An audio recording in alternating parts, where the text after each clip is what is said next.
3 increment cut பண்ணுறாங்க. அவ்வளோ நல்ல மனசு சார். மொத்தம் 9 இன்க்ரிமெண்ட் கட் பண்ணி, இன்க்ரிமெண்ட்டு சம்பளத்தை கட் பண்ணல, இன்க்ரிமெண்ட் அந்த வருஷத்துக்கு ஒரு வருஷத்துக்கு ஒரு இன்க்ரிமெண்ட் போடுவாங்க சார். அந்த இன்க்ரிமெண்ட் 9 இன்க்ரிமெண்ட் கட் பண்ணி திருநெல்வேலிக்கு அனுப்புகிறாங்க. ஏற்கனவே சொன்னேன்ல சார், சார் இவ்வளோ குற்றச்சாட்டுகள் சொல்கிறீங்களே, எங்கேயாவது என்னை சஸ்பெண்ட் பண்ணுமா வேணாமா சார்? பண்ணலையே சார். அவங்களுக்கே தெரியும், அதிகாரிகளுக்கு தெரியும் இது பொய்.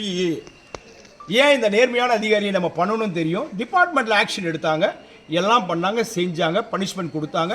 அதை நான் ஃபேஸ் பண்ண எதையுமே நான் போய் மேல்முறை அடுத்தது கேட்பீங்க, ஏன் சார் மேல்முறையீடு பண்ணக்கூடாது? I don't want to go. நான் ஏன் சார் மேல்முறையீடு பண்ணணும்?